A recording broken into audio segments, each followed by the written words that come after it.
Welcome to the DisabiliTEA, a podcast where we have candid discussions about all things related to disability. Short-term, long-term, financial claims, impact on other areas of life, causes in the workplace, and more. With your host, attorney Anjel Burgess.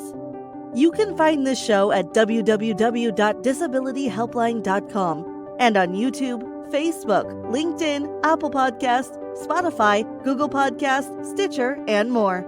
Now here's the host of the DisabiliTEA, Anjel Burgess. Hello and welcome to the DisabiliTEA. Today we are so excited to have with us Anna Mackey from the Bobby Dodd Institute. Welcome, Anna. Hi, thanks for having me.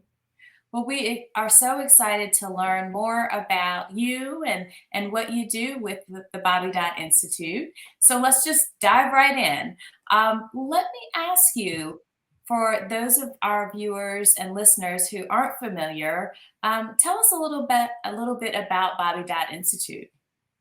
The Bobby Dodd Institute is a nonprofit organization. It's been in the Atlanta area for more than 30 years now. We serve individuals with intellectual and developmental disabilities, as well as individuals with other disabilities, promoting independence, financial stability, and empowerment, mostly through work opportunities, as well as other support programs.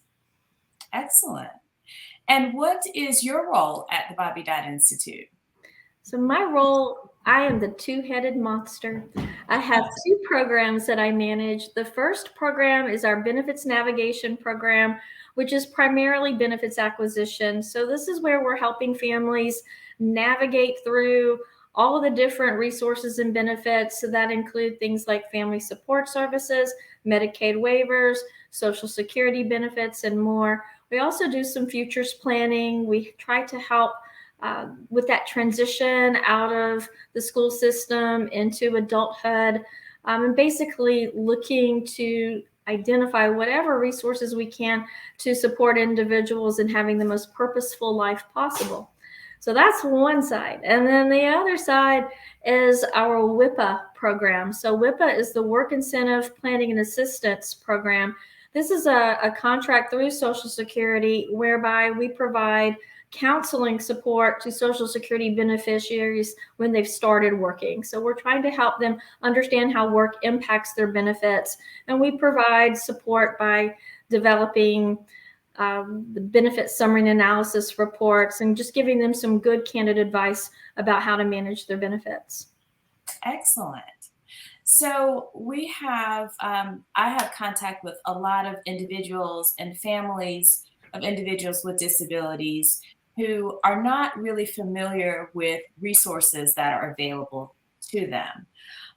What would you suggest in terms of, when should they contact you and what should their expectation be in terms of getting assistance? Sure. I think it's important to recognize that everybody is at their particular point on a journey in a life cycle. And so there are going to be some elements of ebb and flow to that. When everybody turns 18, that's a big milestone. So what do you do when you're 7? What do you do when you're 9? What do you do when you're 14? So depending on where you are in the life cycle, there's different benefits and different things that we're looking at. So what we're trying to do with our program is to be as comprehensive as possible.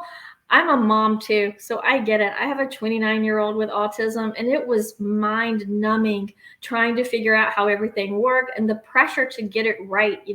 But do we need to do guardianship? When do we do Social Security? What's SSI versus SSDI? All of that pressure is completely overwhelming for families. So part of my goal in developing this program was to take that stress off the parents' shoulders to go, okay, here is a place where we can just look at your loved one and figure out an individualized plan of wherever they are, age 3, age 13, age 23, age 53, wherever they are in their journey, in their life cycle, what's going on and how can we be of support? And that's going to look different for each person. The things we look at for minors, we're going to look at Katie Beckett Medicaid. We're going to look at family support services. We're going to talk about your IEPs. It's very different for that talk that we have at 18. And we need to start talking about guardianship and lifetime benefits and the Medicaid waiver and Social Security and things like that. So it's just very different based on where you are in your life cycle. Excellent. So you all are really providing a comprehensive service to the families. And it sounds like, the best time to contact you is now. No matter what age your loved one is or what age you are, to reach out now to kind of figure out, okay, this is where we are, and these are the resources that are available, and here are the things that we need to do to plan for the future. That's exactly right. The process, I call it benefits mapping. And like any map, you have coordinates. You got to know where you are. And then you have to decide where you're trying to go. And so you're creating a pathway to get to that end goal. And that end goal is going to be different for different people based on where they are. With my guy being a 29-year-old, I don't have to ever worry about IEPs again because he's long since aged out of the school system. But I do need to continue advocating for appropriate level of services with the Medicaid waiver and explore those issues of what happens when I'm gone. So a lot of the things that I do in my work life are directly reflected in the things that I've done in my personal life with my son, because it's tough for families. So we get it. Wonderful. And so for families that want to reach out, I'm sure one of the first questions they're going to have is, okay, how much is this going to cost? Is there a charge associated with receiving services from the Bobby Dodd Institute? It depends on what type of service that you have. One of the things that we like to do is screen individuals for family support services. So this is the advantage of BDI having a wide range of programs. We can leverage those programs with one another to maximize benefits for the family. So for example, if I have an individual who's eligible for family support services, they can apply through those services through Bobby Dodd and then take advantage of my planning services as part of that. So there's no out-of-pocket costs to them. We do have limited scholarships available. So we try to provide as much services as possible to everyone. We try not to turn anyone away. We also have a fair number of private pay clients who are mostly paying for specific tangible services, including assessments. So not so much a 5-minute conversation with the meter running, we don't do that. But if we're doing a significant action like developing a plan with an assessment, that's going to take 2 to 3 hours. So there would be a fee for that. Okay. All right. And some of the other resources that you mentioned, like, Katie Beckett, you mentioned Social Security. Do you all provide assistance for those resources in-house, or do you, have a referral network or a system that you use in those particular areas? We view ourselves kind of like a Home Depot. So we're here to provide you some guidance, but you're ultimately going to be doing it yourself. So we don't represent anyone. We don't file for any supports or benefits on behalf of anyone, but we're going to show you how to do it. We're going to provide you with all the forms, and particularly in cases like Social Security, that's where those assessments come into play. I have 3 assessments that we've developed in-house that are specifically mapped to not just criteria for Social Security, but also that meet that level of understanding to hone in on that level of support requirement for Medicaid waivers. So they're wonderful tools to develop meaningful advocacy strategies. So we have one that's a level of need assessment. We have another that's an adaptive function assessment for residual functional capacity, for both mental residual functional capacity, and another one based on physical residual functional capacity. And these are very important assessments for Social Security in terms of getting that medical determination of disability through Social Security. That can be kind of tricky these days. Absolutely. And I can speak to that directly.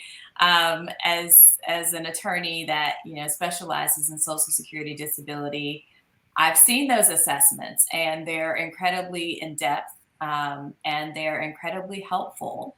I think they provide a level of information to Social Security about the individual's, needs, some challenges, supports that are necessary in order for that individual to perform.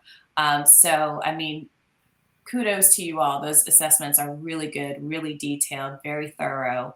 So Thank I you. definitely encourage, any families that are, kind of trying to figure out what our next step should be, to reach out to Anna and the team at Bobby Dodd and, just talk, Mhm. talk and see, what recommendations they have, as well as what resources are available. I can say that personally, although my scope is a little bit more limited, I just help families with the Social Security disability aspect.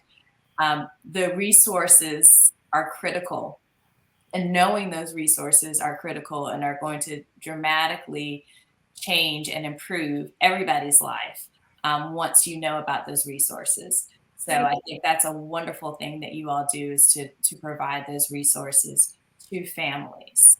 Thank you. It's very exciting to be able to be part of the solution.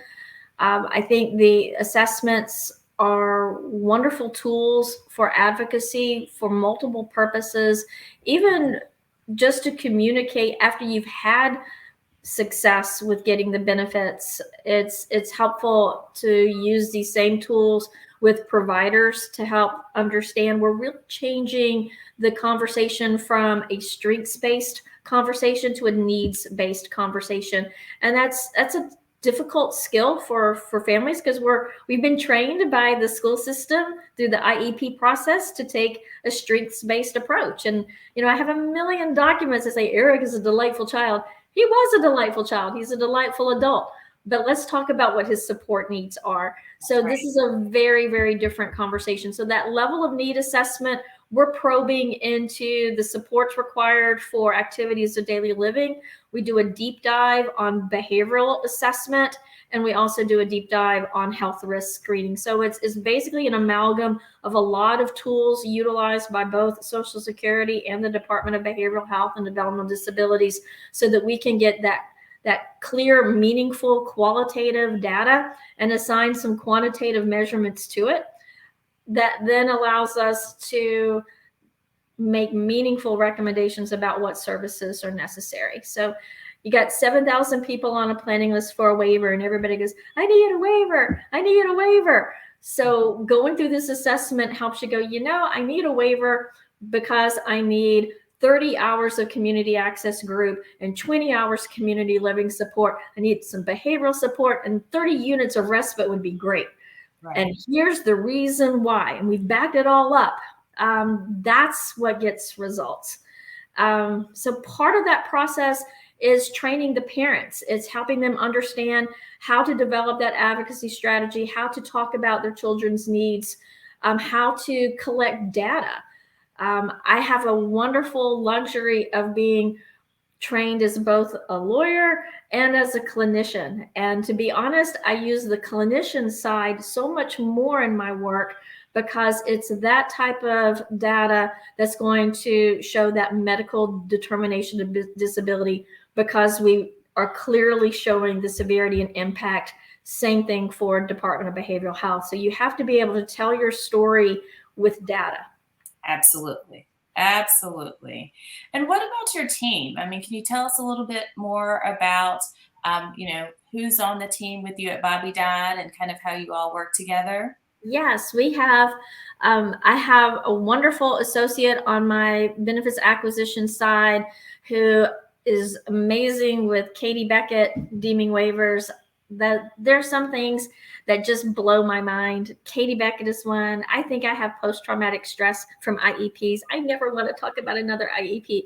So, having a team that can jump in and be the pro in those areas is incredible. So I have a wonderful team that does that. My WIPA team, obviously, completely skilled in all things related to Social Security regulations as it relates to work.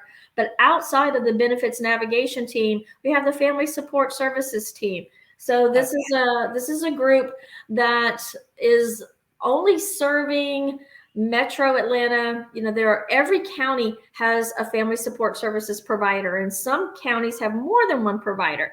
BDI serves Gwinnett, DeKalb, Clayton, Rockdale, and Fulton counties with family support services. But BDI is also the only provider that is doing both traditional family support and intensive family support.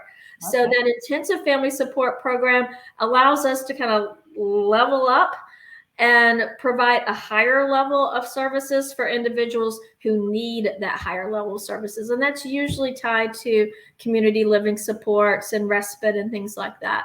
But if you are on a trajectory where you would be eligible for a now comp waiver, part of the planning considerations of who is most in need for a waiver is whether or not you're utilizing all available resources, which points right back to family support services. So you need to be receiving those family support services. If you're not on the now comp planning list, you need to get on the now comp planning list if you're eligible.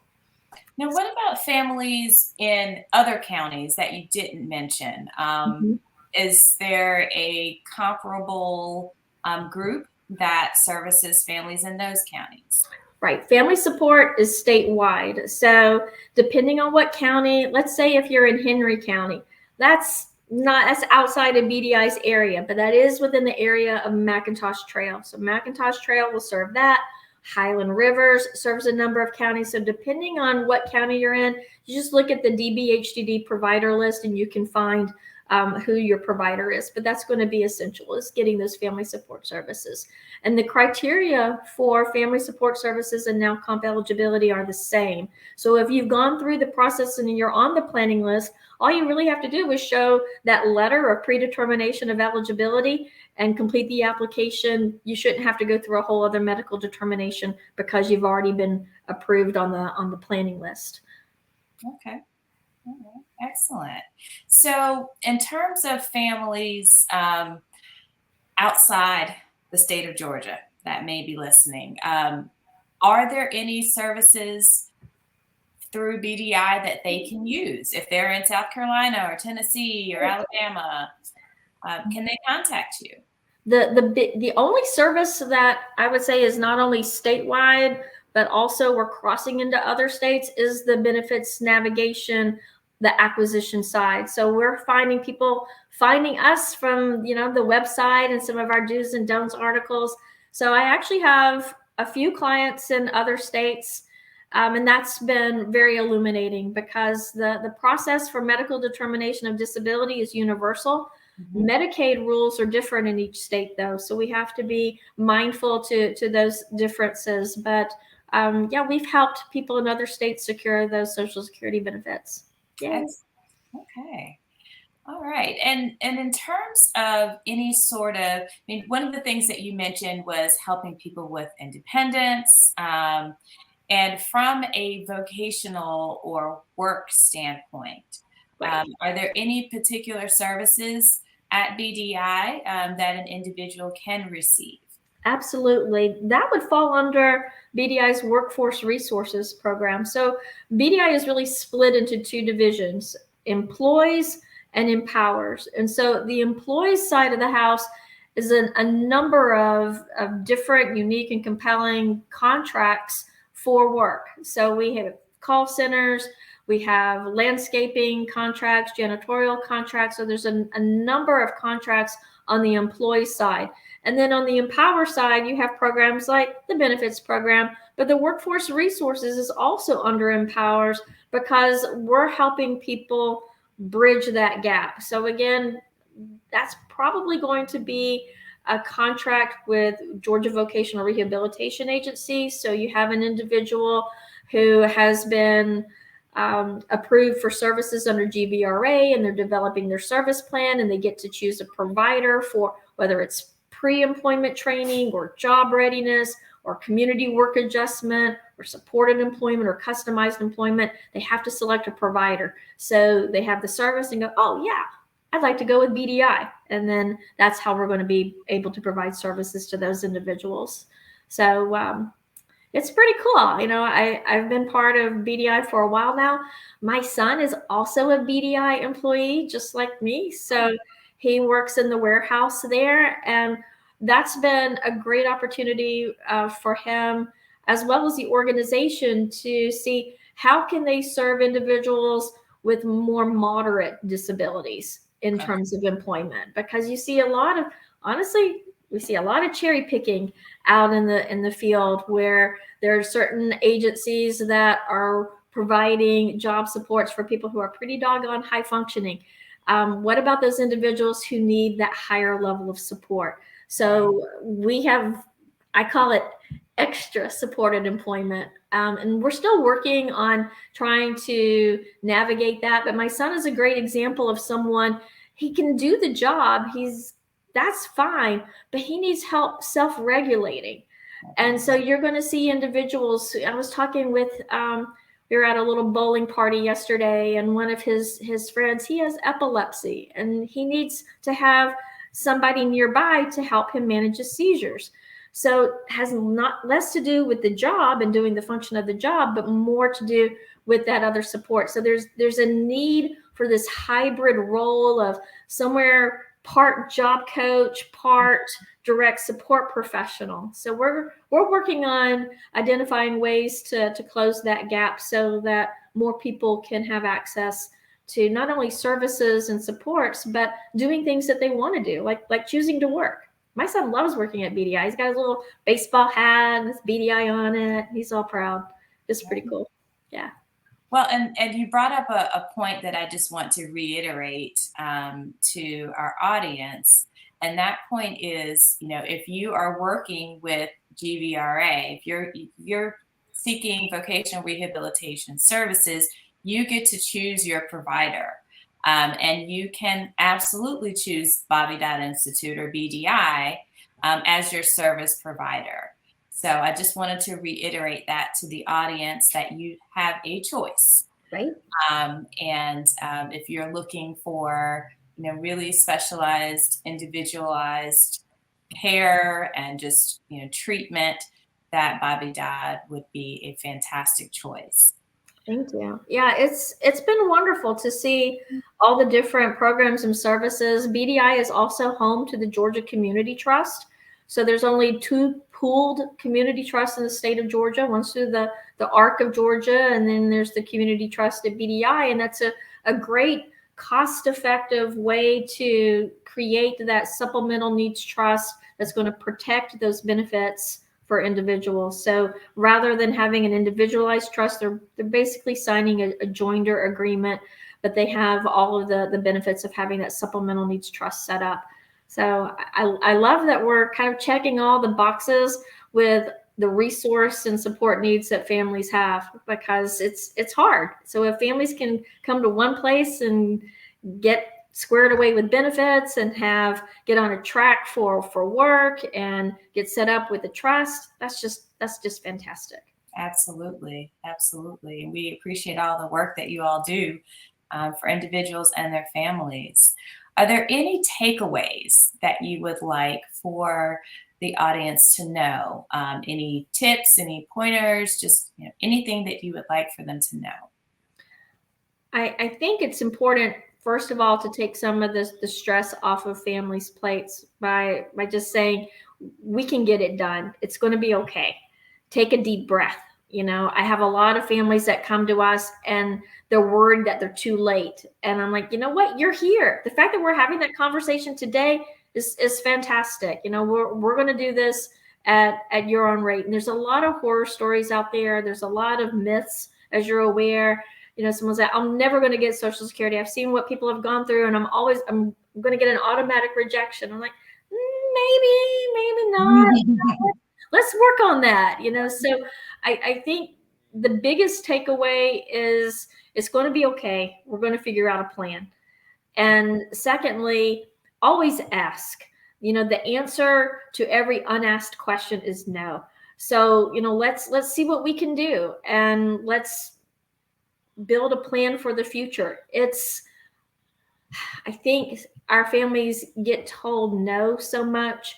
I think, again, back to that conversation of emphasizing on what individuals can't do, they lose a lot of hope. And I think one of the things that we do, we provide a lot of tangible support. We provide a lot of resources.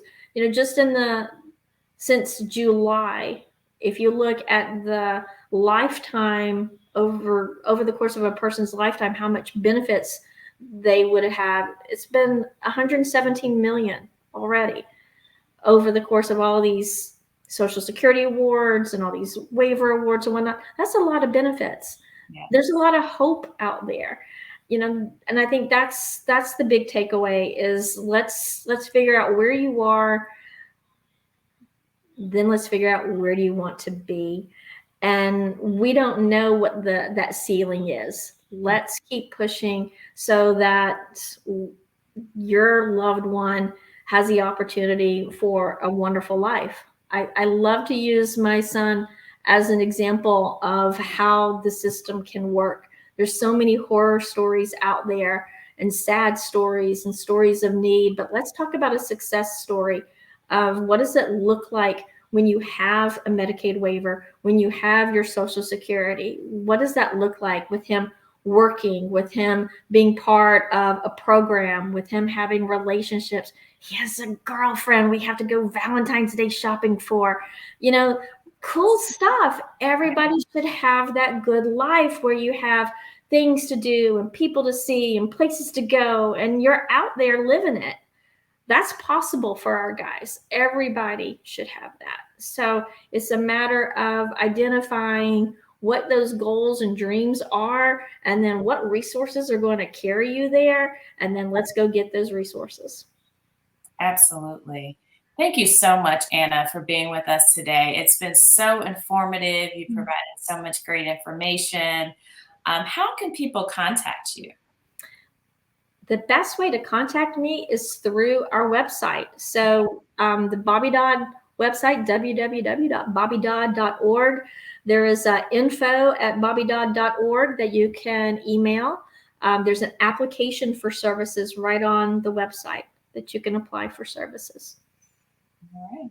Well, thank you so much again for being with us, Anna. Thank you. And we thank you all for listening and or watching this podcast, and hope that the information that's provided will be helpful to you and your families. This has been another episode of the DisabiliTEA, and we will talk to you next time. Thank you. You've been listening to the DisabiliTEA with Anjel Burgess. Thank you for your positive reviews, comments, and sharing the show with others.